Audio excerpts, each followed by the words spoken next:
Stalo se to. 21. října se stalo zřejmým to, co mnozí pouze tušili. Probuzené duše, které prošly všemi zkouškami posledních měsíců, nezískaly pouze novou sílu. Tito lidé jsou nyní pod ochranou shora. A jakýkoliv pokus jim ublížit se vrací ke zdroji s trojnásobnou silou. Právě teď se odhaluje pravda, kterou je důležité znát všem a chráněným duším. A zejména těm, kteří z nevědomosti nebo zlého úmyslu se pokoušejí napadnout probuzené, protože důsledky takových útoků v říjnu jsou nezvratné a okamžité. 21. říjen je den, kdy kosmická spravedlnost funguje s mimořádnou přesností. Včerejší portál hojnosti nejen otevřel proud dobrodění pro ty, kteří si to zaslouží. Aktivoval také starodávný ochranný mechanismus pro všechny, kteří prošli zkouškami se ctí. Ale proč je to právě 21. října tak zřejmé? Po nedávném portálu staré energie podnikají poslední pokusy vrátit probuzené zpět, vtáhnout je do starých her, přimět je zpochybnit ušlou cestu. A právě v tento den se ochrana shora projevuje s takovou silou, že ji nelze ignorovat. Se stalo s vyvolenými, probuzenými, těmi úžasnými dušemi, které prošly všemi transformacemi? Jejich energetická struktura se změnila na fundamentální úrovni. To není metafora.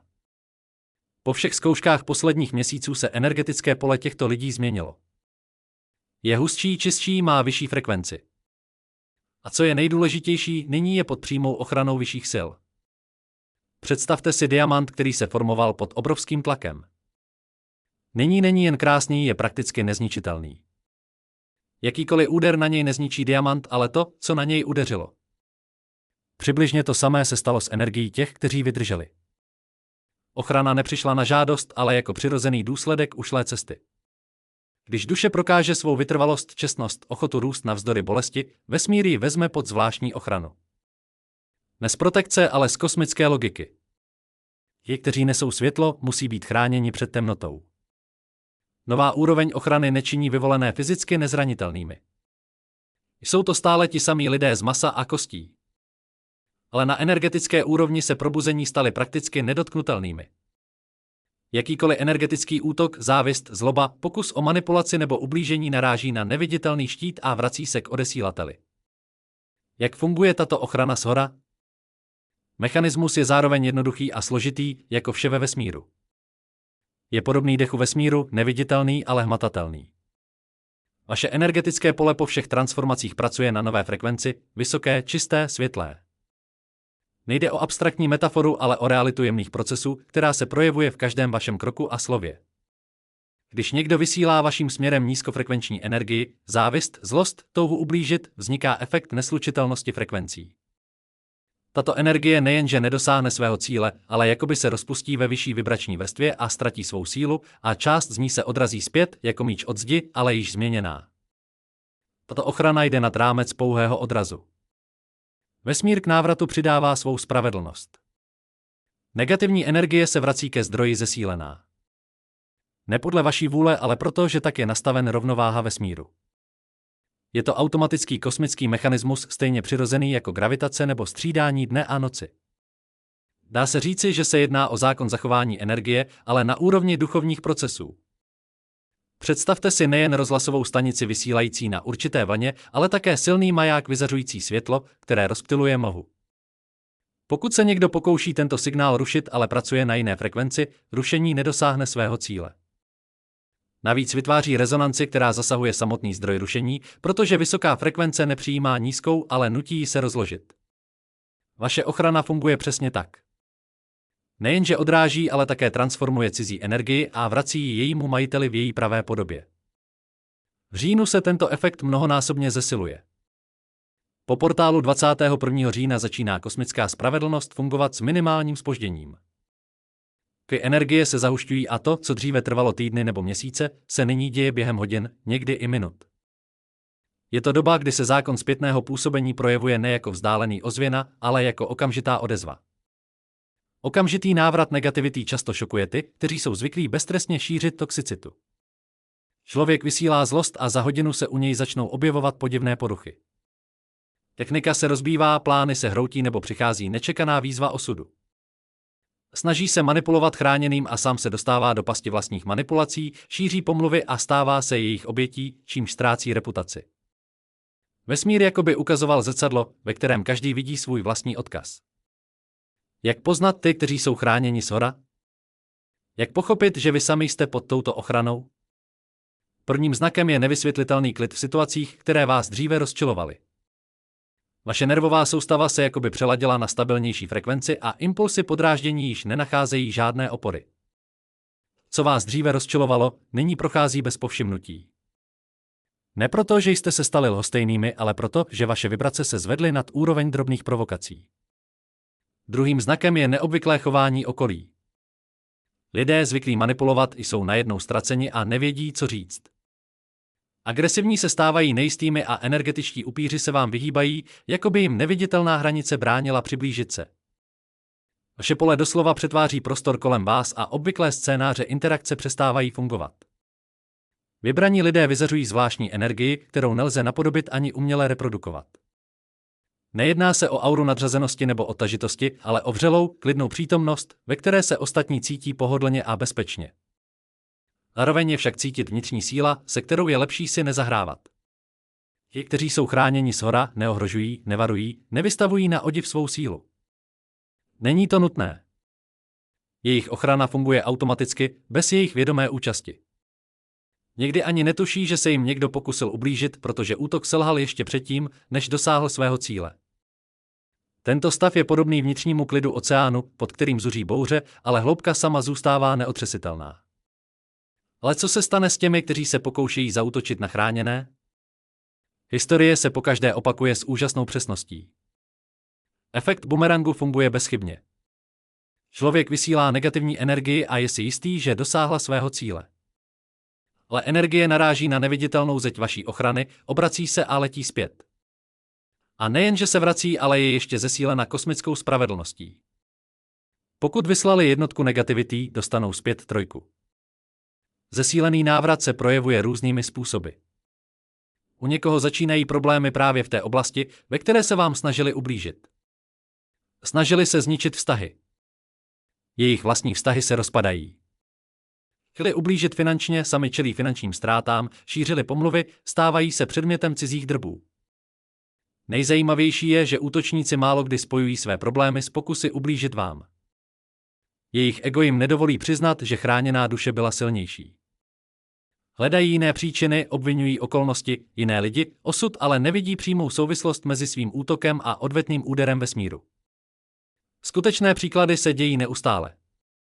Šéf, který ponižoval probuzeného zaměstnance, náhle ztrácí svou pozici. Bývalý partner, který se po rozchodu pokoušel manipulovat, se dostane do toxického vztahu, kde je manipulován on sám.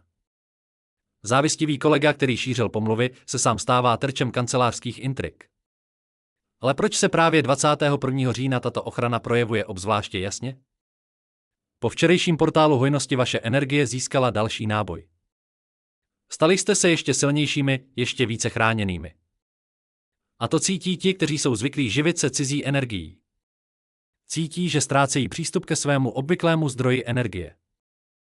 21. října dochází k poslednímu pokusu starých vazeb vrátit vás k dřívějším schématům interakce.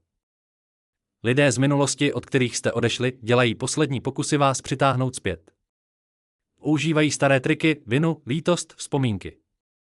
Ale tyto triky už nefungují. Kosmické energie dne vytvářejí zvláštní napětí. Venuše, spojující se s jižním uzlem, táhne zpět ke starému. Ale vaše ochrana právě dnes funguje na maximum a odráží všechny pokusy vrátit vás do minulosti. A ti, kteří se o to pokoušejí, dostávají tak silnou energetickou odpověď, že se o to již znovu nepokoušejí. Aktivace obranných mechanismů 21. října není agresí, je to přirozená reakce zesíleného světla na pokusy o jeho uhasení. Stejně jako slunce nemůže přestat svítit, tak ani vaše nová energie nemůže přestat bránit. Děje se to automaticky, bez vašeho vědomého zapojení. Tichá síla probuzených je fenomén, který mnoho lidí děsí a zároveň přitahuje. Tito lidé neohrožují, netlačí na autority, nedemonstrují nadřazenost, ale jejich přítomnost mění atmosféru v jakémkoliv prostoru. Jakoby se v místnosti najednou rozjasnilo a sklidnilo, i když nikdo neřekl ani slovo. Chráněné duše mají sílu bez agresivity. To je paradox pro svět, který je zvyklý na to, že síla musí být hlasitá, aby byla uznána. V obvyklých modelech je síla vždy spojena s demonstrací, důkazem, vnucováním. Ale u probuzených je vše jinak. Jejich síla prostě existuje. Nepotřebuje potvrzení, stejně jako gravitace nepotřebuje vysvětlení. Je neviditelná, ale nelze ji popřít. Lidé ji cítí na úrovni intuice a automaticky projevují úctu. Přirozená autorita probuzených nevyžaduje tituly ani vnější insignie. Ve společnosti neznámých lidí vás poslouchají, i když mlčíte. Vaše přítomnost již vytváří pocit spolehlivosti. Ptá se vás na důležité otázky a někdy je i bez slov jasné, že právě vy jste schopni udržet rovnováhu. O radu vás žádají ti, kteří obvykle nikoho o pomoc neprosí, protože to cítí. Není to hra, je to autenticita. Nejpřekvapivější je, že probuzení si možná ani neuvědomují svůj vliv. Pro ně se tento stav stal přirozeným, jako dýchání. Ale okolí vidí výraznou změnu. Člověk, kterého dříve nebylo možné si všimnout, se nyní stává centrem pozornosti. Ne díky úsilí, ale prostě díky vnitřnímu vyzařování. Je to podobné jako oheň. Nepřitahuje nikoho k sobě, ale každý, kdo vidí světlo a cítí teplo, se k němu přibližuje. Jaké chyby lidé nejčastěji dělají v komunikaci s chráněnými dušemi? Pokusy o manipulaci jsou nejčastější a nejnebezpečnější chybou. Manipulátoři jsou zvyklí, že jejich triky fungují na většinu lidí. Pocit viny, lítost, vlezlost, vydírání. To vše jsou osvědčené nástroje pro ty, kteří budují vztahy na kontrole. Ale nová frekvence probuzených je činí necitlivými k těmto háčkům. Manipulátor nejenže selže, ale dostane zpětný ráz vlastní energie. A čím silnější byl pokus o kontrolu, tím bolestivější jsou pro něj následky. Energetický vampirismus také přestává fungovat. Dříve vám tito lidé mohli hodiny vylévat své stížnosti a obavy a čerpat z vaší energie. Nyní vaše pole automaticky blokuje odtok. Upír zůstává hladový a zmatený, protože jeho obvyklý dárce ho již neživí. A toto setkání s vlastní prázdnotou se pro něj stává bolestivou, ale nevyhnutelnou lekcí. Závist a projekce se stávají obzvláště destruktivními pro ty, kteří je prožívají. Lidé závidí vašemu novému stavu a promítají na vás své vlastní obavy a slabosti. Obvinují vás z pýchy, když jste prostě sebejistí, z lhostejnosti, když zachováváte klid, z vyvolenosti, když jste jen upřímně prošli svou cestou. Ale každá taková projekce se vrací ke zdroji, jako zrcadlo, a nutí člověka vidět své vlastní stíny. Pokusy vrátit vás na starou úroveň. Další častá chyba. Lidé z minulosti si vás pamatují jako jiné, nejisté, závislé, pohodlné. Snaží se vám připomenout strachy a slabosti, na které kdysi hráli. Ale to je jako snažit se obléknout dospělého do dětského oblečení. Všechno je příliš těsné a prostě nefunguje. To realita v nich vyvolává rozladění a zmatení, ale cesty zpět už není. Nejsmutnější chybou jsou pokusy znehodnotit vaši cestu. Říkají, že jste se změnili k horšímu, že jste dříve byli srdečnější, mírnější, srozumitelnější. Že vaše proměna je iluze nebo dočasný omyl. Tato slova by mohla zranit vaši dřívější verzi, ale chráněná duše v nich nevidí pravdu, ale strach druhého člověka ze změn, na které sám ještě není připraven. A proto takové pokusy ztrácejí sílu, jako šípy, které se rozpadají na prach ještě předtím, než dosáhnou cíle. Ale jak tato mocná ochrana ovlivňuje vás samotné? Vždyť vlastnictví takové síly mění nejen vnější okolnosti, ale i vnitřní svět. Odpovědnost za sílu se stává vaším stálým společníkem. Dříve jste si mohli dovolit nevědomé emocionální výbuchy, zlost, rozčilení, odsuzování. Nyní má každá vaše emoce svou váhu. Ne proto, že jste se stali nebezpečnými pro ostatní, ale proto, že vaše energie se stala tak čistou, že jakékoliv negativum z vás působí jako požehnání, naopak, mocně a nezvratně. Správné použití ochrany vyžaduje moudrost. Ochrana funguje automaticky proti těm, kteří vám přejí zlo. Ale co dělat s těmi, kteří škodí nevědomě? S blízkými, kteří vás milují, ale nerozumí vaší transformaci? Zde je důležité najít rovnováhu mezi tím, nechat ochranu fungovat, ale zmírnit ji vlastním soucitem. Rovnováha síly a soucitu je umění, které se učí všechny chráněné duše. Ano, můžete nechat vesmír potrestat ty, kteří vám ublížili, ale často je moudřejší odpustit a nechat to být, aniž byste spustili mechanismus odplaty.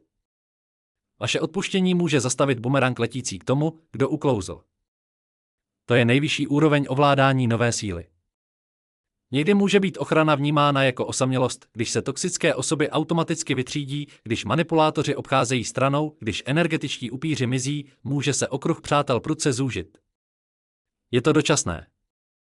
Brzy přijdou noví lidé, kteří budou rezonovat s vaší čistotou.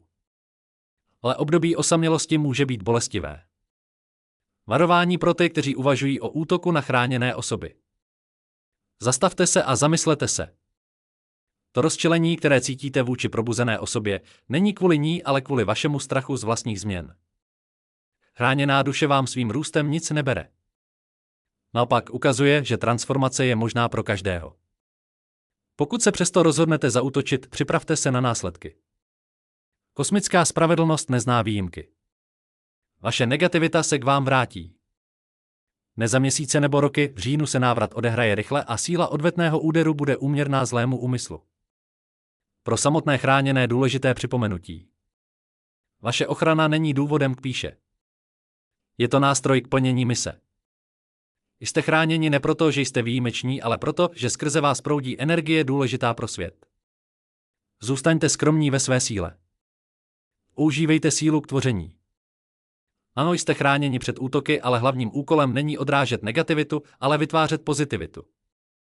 Vaše světlo je pro svět potřebné ne jako štít, ale jako maják. Vaše ochrana je aktivována. Není to metafora, nejsou to ošklivá slova pro uklidnění. Je to energetická realita října 2025. Po všech zkouškách, kterými jste prošli, vás vesmír obklopil neviditelným, ale neproniknutelným štítem. Důvěra v vyšší síly nyní nevyžaduje žádné úsilí. Na vlastní kůži jste se přesvědčili, že ochrana funguje. Každý pokus ublížit vám se rozbije o neviditelnou zeď. Každý útok se vrací ke svému zdroji. Můžete se uvolnit a věnovat se své misi s vědomím, že vaše záda kryje vesmír. Je to nová úroveň existence. Není lepší ani horší než ta předchozí, je kvalitativně jiná. Jako housenka a motýl jsou jedno stvoření, ale v různých podobách. Vaše housenčí podoba uměla jen lézt a bát se ptáků. Podoba motýla umí létat a je chráněna krásou letu. Už se nevrátíte do předchozího stavu, i kdybyste chtěli. 21. října je den, kdy se tato pravda stává zřejmou pro všechny. Pro vás, kteří si uvědomujete svou novou sílu, i pro ty, kteří se vás snažili zastavit, ponížit, vrátit do starého stavu. Dnes vesmír dává vše do pořádku, ale pamatujte, že s velkou silou přichází velká odpovědnost. Vaše ochrana se může stát zbraní, pokud ji používáte nevědomě.